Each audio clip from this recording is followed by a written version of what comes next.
Breaking news చూస్తున్నాం. తెలంగాణలో ఎడతెరిపి లేకుండా వర్షాలు దంచి కొడుతున్నాయి. నదులు, వాగులు, వంకలు పొంగి పొర్లుతున్నాయి. ప్రాజెక్టుల్లోకి భారీగా వరద నీరు వచ్చి చేరుతోంది. కొన్ని చోట్ల చెరువు కట్టలు తెగి పొలాలు కొట్టుకుపోగా ఇంకా చాలా గ్రామాలు వరదలో చిక్కుకున్నాయి. గత రాత్రి నుంచి ఒక్క కామారెడ్డిలో 50 సెంటీమీటర్ల వర్షం పడింది. రోడ్లు, రైల్వే ట్రాక్లు అన్నీ కొట్టుకుపోయాయి. అయితే భారీ వర్షాలు, వరదలు ఇలా కొనసాగుతుండగానే వాతావరణ శాఖ మరో బాంబు పేల్చింది. రాష్ట్రంలోని 4 జిల్లాలకు రెడ్ అలర్ట్ ప్రకటించింది. నిజామాబాద్, నిర్మల్, జగిత్యాల, భూపాలపల్లి జిల్లాల్లో మరో 2-3 గంటల్లో భారీ నుంచి అతి భారీ వర్షాలు కురవనున్నట్టు హెచ్చరించింది. మంగళవారం రాత్రి నుంచి కురుస్తున్న భారీ వర్షాలతో కామారెడ్డి, మెదక్ జిల్లాలు అతలాకుతలమయ్యాయి. ఈ 2 జిల్లాల్లో కురుస్తున్న ఎడతెరిపి లేని వానల వల్ల వాగులు, వంకలు ఉప్పొంగి ప్రవహిస్తున్నాయి. అనేక ప్రాంతాలు వరదలో మునిగిపోగా కామారెడ్డిలో రైలు పట్టాలు సైతం వరదలో కొట్టుకుపోయాయి. ఇదిలా ఉంటే ఎక్స్ వేదికగా ప్రభుత్వ వైఫల్యం, నిర్లక్ష్యాన్ని ఎండగట్టారు బీఆర్ఎస్ వర్కింగ్ ప్రెసిడెంట్ కేటీఆర్. భారీ వర్షాలు, వరదలతో రాష్ట్రం అతలాకుతలమవుతుంటే ముఖ్యమంత్రి, మంత్రివర్గం మాత్రం బీహార్ ఎన్నికల హడావిడిలో ఉన్నారంటూ మండిపడ్డారు. ఆయన చేసిన పోస్ట్ మనమొకసారి యాజ్ ఇట్ ఈజ్ గా చదివే ప్రయత్నం చేద్దాం. భారీ వర్షాలతో తెలంగాణ నీట మునుగుతున్నది. ప్రాణాలు అరచేతిలో పెట్టుకుని ప్రజలు సాయం కోసం అర్థిస్తున్నారు. సీఎం మాత్రం తీరిగ్గా బీహార్లో ఎన్నిక యాత్ర చేస్తున్నాడు. ఎప్పుడొస్తాయో తెలియని బీహార్ ఎన్నికల కోసం, తెలంగాణకు సంబంధమే లేని బీహార్ ఎన్నికల కోసం తెలంగాణ సీఎం, మంత్రివర్గం కాంగ్రెస్ అధిష్టానం ముందు మోకరెళ్లింది.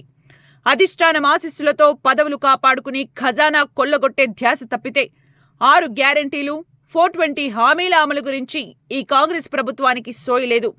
వరదలతో ప్రజలు, యూరియా దొరక్క రైతులు, ఉద్యోగ నోటిఫికేషన్లు లేక నిరుద్యోగులు, ఇచ్చిన హామీలు అమలు చేయాలని ఉద్యోగులు ఆందోళనలో ఉన్నారు. చాలా చోట్ల వరద నీటిలో మునిగి ప్రజలు హెలికాప్టర్ సాయం కోసం ఎదురు చూస్తున్నారు. తెలంగాణ ప్రజల సొమ్ముతో ప్రైవేట్ జెట్లలో ఊరేగుతున్న కాంగ్రెస్ సీఎం, మంత్రులకు ఓలా, ఊబర్, ర్యాపిడో క్యాబ్ల కన్నా అధ్వానంగా 100 కిలోమీటర్ల లోపు కూడా హెలికాప్టర్ను వినియోగిస్తున్న ఈ నేతలకు ఇప్పుడైనా హెలికాప్టర్ పంపి ప్రజల ప్రాణాలు రక్షించే తీరిక ఉందో లేదో. కాంగ్రెస్ నేతలారా, ఓట్లు కాదు, ప్రజల పాట్లు చూడండి. ఎన్నికలు కాదు, ఎరువుల కోసం రైతుల వెతలు చూడండి. వరదల్లో చిక్కుకుపోయిన ప్రజల్ని రక్షించేందుకు యుద్ధ ప్రాతిపదికన సహాయక చర్యలు చేపట్టాలని బీఆర్ఎస్ డిమాండ్ చేస్తున్నది అంటూ ప్రభుత్వాన్ని కడిగిపారేశారు బీఆర్ఎస్ వర్కింగ్ ప్రెసిడెంట్ కేటీఆర్.